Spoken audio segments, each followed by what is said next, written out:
सोचिए जरा कि अगर कोई आपसे कहे कि मेरे पास इतना पैसा है कि मैं एक दिन में वो कमा लेता हूँ जितना तुम पूरे साल में नहीं कमा पाओगे, तो आपका रिएक्शन क्या होगा? गुस्सा, जलन या फिर हंसी? अब जरा गौर करिए कि वैनगार्ड के फाउंडर जॉन सी वोंगल ने एक बार एक कहानी सुनाई थी। एक बिलियनर की आलिशान की पार्टी चल रही थी, तो चारों तरफ रोशनी, संगीत और लोग शैंपेन के गिलास उठाए हंस रहे थे। एक कोने में दो लोग बैठे थे, कर्ट वॉनेगट और जोसेफ हेल, दोनों ही मशहूर लेखक। कर्ट ने मुस्कुराते हुए कहा जोसेफ से कि जानते हो, इस पार्टी के मालिक ने एक दिन में उतना कमा लिया है जितना तुम्हारी बेस्ट सेलर किताब कैच 22 ने पूरे साल में नहीं कमाया। जोसेफ हल्के से मुस्कुराए और बोला कि शायद हाँ, लेकिन वो मेरे पास है जो उसके पास कभी हो भी नहीं सकता। इनफ। सोचिए जरा कि कितनी गहरी बात है ये। अब सवाल ये आता है कि क्या आपके पास भी इनफ है? क्या आप अपने पैसे, अपनी जिंदगी, अपनी खुशियों से संतुष्ट हैं, या आप भी रोज सोचते हैं कि थोड़ा और मिल जाए? चलिए अब मैं आपको एक ऐसी कहानी सुनाता हूँ जो दिखाती है कि इनफ का मतलब ना समझने की कीमत कितनी भारी पड़ सकती है। मैं आपको एक कहानी सुनाता हूँ रजत गुप्ता की। कहानी कुछ इस तरीके से है कि कोलकाता का एक अनाथ लड़का, नाम था रजत गुप्ता, गरीबी में जन्मा लेकिन सपनों से भरपूर। 45 की उम्र तक वो दुनिया की सबसे बड़ी कंसल्टिंग कंपनी में मैकेंसी का सीईओ बन गया। 2007 में रिटायर हुए। फिर यूनाइटेड नेशन और वर्ल्ड इकोनॉमिक्स फोरम जैसी जगहों पे काम किया। 5 कंपनियों के बोर्ड मेंबर थे और सैकड़ों करोड़ के वैल्यू के मालिक थे। कोलकाता की झुग्गियों से निकलकर वो ग्लोबल वर्ल्ड का चमकता सितारा बन गया था। 2008 तक उनकी नेटवर्थ थी $100 मिलियन। लेकिन वो अब भी खुश नहीं थे, क्योंकि उन्हें मिलियनर नहीं बिलियनर बनना था। वो उस सर्कल का हिस्सा बनना चाहते थे जहां सिर्फ सबसे ऊपर वाले ही बैठते। फिर आया वो साल 2008। गोल्डमैन सैक आर्थिक संकट से जूझ रहा था। वॉरेन बफेट ने कंपनी को बचाने के लिए उसमें $5 अरब का निवेश करने का फैसला किया। तो रजत गोल्डमैन के बोर्ड में थे, तो ये खबर उन्हें पब्लिक से पहले मिल गई और सिर्फ 16 सेकंड के बाद उन्होंने एक हैज फंड मैनेजर राजा रजतनन को कॉल किया। कॉल रिकॉर्ड नहीं हुई, लेकिन कुछ ही मिनटों में राज ने 1,75,000 शेयर खरीद लिए।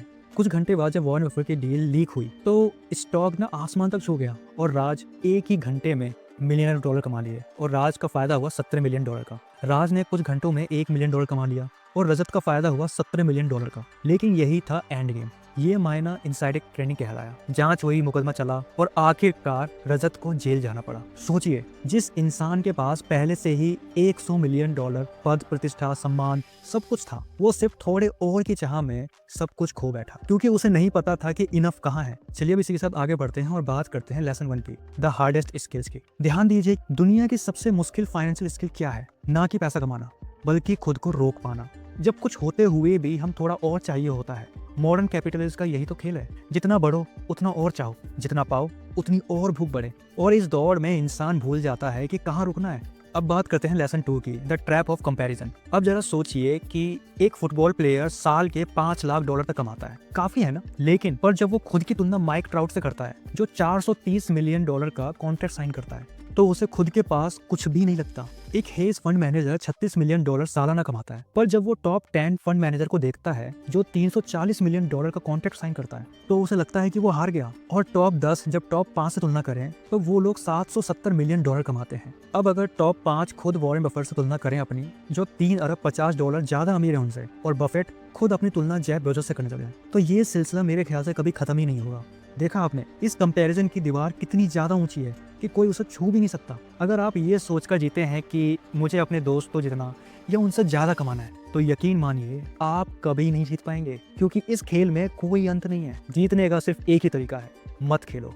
मान लो कि आपके पास काफी है, भले ही बाकी लोग और की चाह में भाग रहे हो। जैसा लास वेगास के एक डीलर ने कहा था कि कसीनो में जीतने का एक ही तरीका है, घुसते ही बाहर निकल जाओ।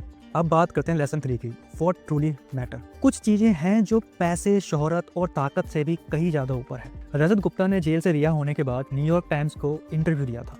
उन्होंने कहा कि किसी भी चीज से ज्यादा अटैचमेंट मत रखो, चाहे वो तुम्हारी रेपुटेशन हो या फिर अचीवमेंट, क्योंकि ये सब गुजर जाता है। लेकिन सच तो ये है कि रेपुटेशन बेशकीमती है, फ्रीडम बेशकीमती है, परिवार, दोस्त, प्यार, ये सब बहुत ज्यादा बेशकीमती है, और खुशियाँ सबसे ज्यादा कीमती है। और ये सब पाने का एक ही रास्ता है, समझो कि कब रुकना है, कब कहना है अब बस, इनफ है।